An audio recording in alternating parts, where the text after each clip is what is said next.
근데 그 지금 개발자들이 새로 시작하거나 했을 때 앞으로 유망할 좀 분야, 기술 이런 게 있다면 어떤 게 좀 있는 것 같아요? 사실 제가 UI 쪽을 워낙 좋아하다 보니까 관심도 이쪽이 좀 높고 요즘에 최근에 이런 소리가 좀 들어요. 키넥트보다 훨씬 더 멋진 센서가 많이 개발되고 있다는 소리가 들었어요. 그래서 키넥트는 이제 모션으로 데이터를 이렇게 제어하는 거잖아요.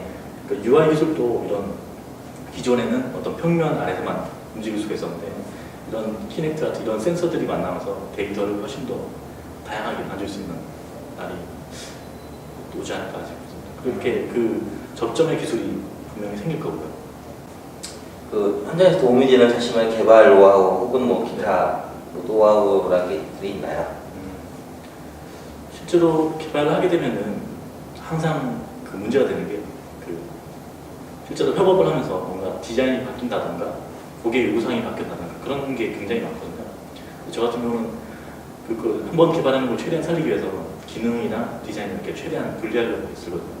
그러니까 예를 들어서 단어로 펼쳐놓으면은 뭐 빨간 자동차가 달린다라고 치면은 그러니까 자동차가 달리지 자동차가 달린다는 목적은 항상 그대로거든요. 뭐 빨간 게 노란 게 될 수가 있는 거고 빨간 게 좀 더 커질 수가 있는 거고 그렇게 보면은 이런 빨간이라는 디자인과 달린다는 기능을 완벽하게 분리시켜 놓으면은 항상 제가 개발했던 코드는 늘 그대로 있고 이 디자인만 잘 케어할 수 있는 메커니즘을 만들어 보면은 한번 개발하는 것도 조금만 수정해서 바로바로 변경할 수 있게 하는 게 어떤 생산성에 굉장히 많이 도움돼서 이게 개발 실력이 확 많이 늘려고 하면 또 어떤 분들을 보니까 코드를 남의 코드를 열심히 보고 막 뭐 이런 것들도 노력을 했다고 그렇게 말씀하신 것 같아요. 그러니까 처음에 이제 그게 디자인 하시다가 또 옮겨오셨기 때문에 더 그런 것들이 많으실 것 같은데 뭐 개발 실력을 좀 높이기 위해서 어떤 것들을 좀 많이 배웠어요?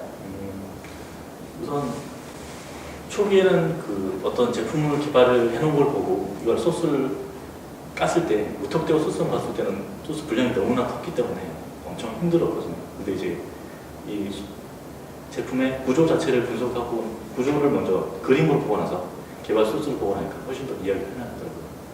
예를 들어서 어떤 UI 프레임워크가 있다 그러면은 이 프레임워크 소스를 먼저 보는 게 아니라 이 프레임워크의 아키텍처나 어떤 UML 같은 것들을 어느 정도 구할 수가 있거든요. 그런 걸 먼저 보고 나서 소스를 보게 되면 한층 접근하기 좀 편하더라고요.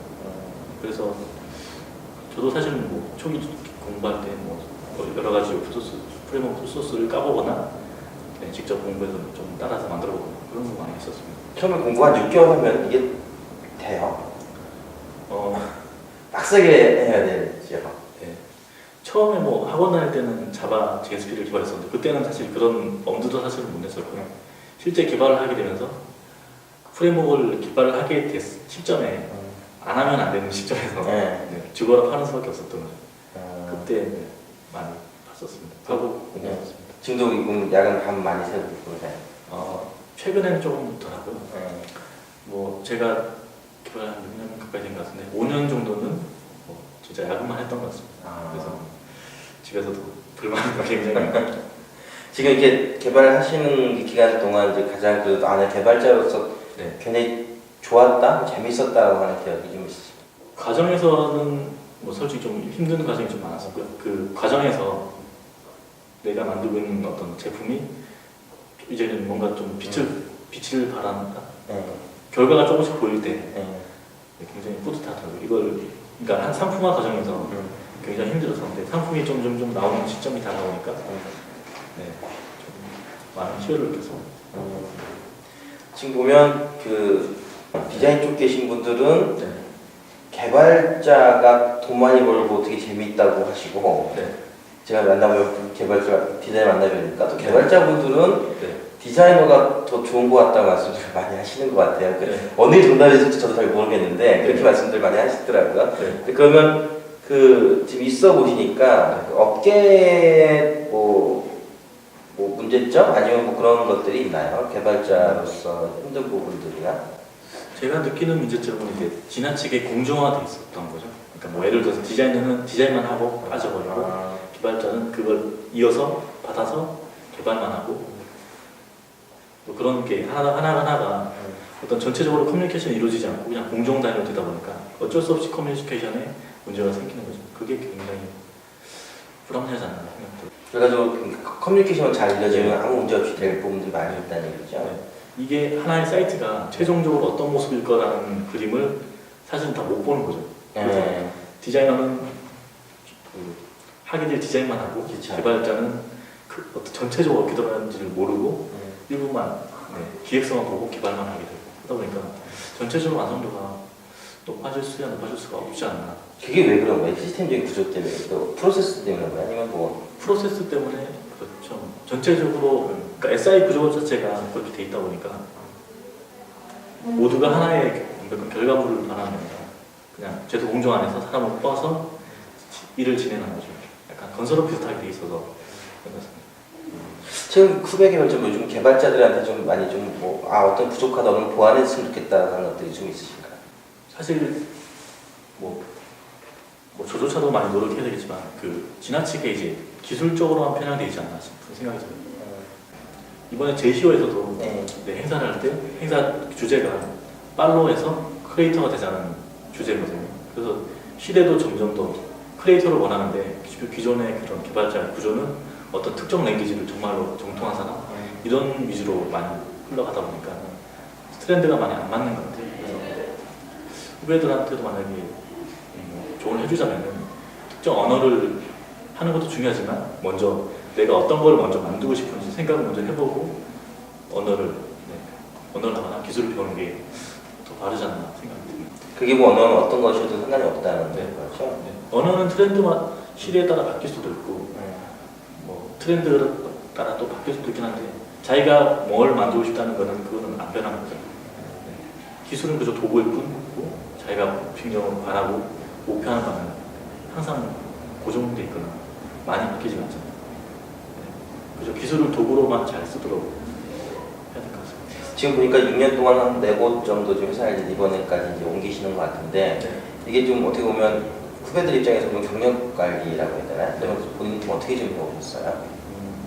저 같은 경우는 회사를 옮길 때 반드시 제가 하게 될 일을 먼저 찾거든요.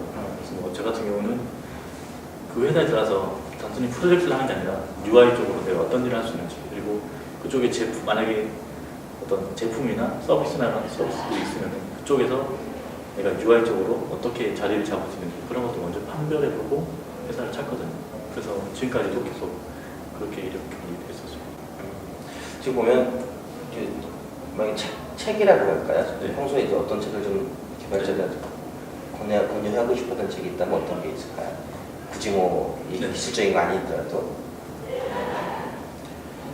확실히 뭐 최근에 인문학이라는 트렌드가 많이 뜨긴 한데 단순히 트렌드가 아니라 실제로 공부를 하다 보니까 개발을 하다 보면은 어떤 기술적으로는 어떤 뭔가를 만들 수 있는데 정말로 기술적으로 큰 걸 만들 때 하나씩 차곡차곡 쌓게 되는 과정에서는 정말로 철학이 많이 필요하게 되더라고요. 그래서 뭐 인문학이나 철학책 많이 보면은 자기 스스로 이렇게 생각하는 시간을 많이 가지게 되더라고요. 그래서 인문학이나 철학책 보면서 자기만의 철학을 만들어보는 것도 대단히 도움됐던 것 같습니다.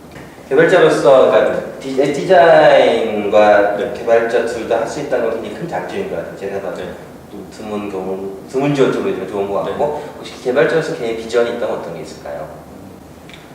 당분간 UI 기술을 계속 할 생각이고요. 그리고 뭐 앞으로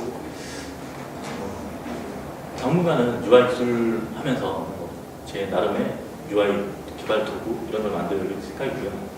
그리고 뭐 그런 도구들을 만들다가 어떤 웹 서비스나 어떤 제품이 막 머릿속에 떠오르면 그 제품에 또 올인해야죠. 좋은 교육실이 있으면 좋겠고요. 마지막으로 지금 제시오에서 커뮤니티 활성화 팀도 맡고 계세요. 올해 뭐 제시오가 굉장히 커뮤니티 활성화 많이 노력하고 있는 것 같은데 뭐 올해 계획은 좀 어떠신가요? 전략이 됐든. 지금 이제 막 준비 중이고요. 그 기존에는 너무 이제 기술적인 트렌드로 이렇게 너무 시대가 흘러가는데 사실은 최근에는 막 힐링이라는 바람이 많이 불잖아요. 그래서 개발자들 힘들게 고생하는 개발자들 많이 발굴해서 뭐 커뮤니케이션 쪽으로 많이 참여하게끔 만들고 그리고 또 여러 가지 커뮤니티들이 또 많잖아요. 그런 것들을 잘 엮을 수 있는 어떤 활동들을 좀 많이 해보려고 준비 중입니다. 그런 활동을 좀 데모니터 같이 좀 뭔가 네. 있으면 많이 해주셨으면 좋겠고요. 뭐 끝으로 뭐 좀 개발자 아니면 주변 분들 아니면 게시오 분들한테 뭐 하시고 싶은 말 있으면 마지막으로 해주십시오. 사실 개발자라고 하면은 그저 3D 업종, 뭐 야근으로 이렇게 자기 인생 없이 살아가는 사람들도 이렇게 많이 평가되고 또 기사도 굉장히 많이 나잖아요. 근데 최근에는 좀 많이 바뀌고 있는 것 같아요. 그래서 그 개발자 본인들도 이제 자기 인생을 좀 찾으려고 많이 노력들을 하시는 것 같고 회사들도 어떤 많이 바꾸려고 노력을 많이 하는 것 같아요. 주변의 사람들 봐도 예전보다는 좀 좋아지고 있다는 말을 많이 듣거든요. 네. 그런 점 봤을 때 앞으로 미래는 그저 나쁘지 않을 것 같아요. 국내에도 뭐 좋은 개발자들 많고 뭐 노력하시는 분도 굉장히 많은데 그런 분들이 이제 개개인적으로 막 노력을 하는 것도 중요하지만 다양하게 모여서 직접 같이 소통하고 그리고 뭐 목적이 같은 사람들 많이 모여서 뜻을 맞추면 좀 더 쉽게 자기 목표를 이룰 수 있지 않을까 생각합니다. 네, 하여튼 바쁜 시간 내주셔서 너무 고맙습니다. 다음에 또 뵙겠습니다. 고맙습니다. 네.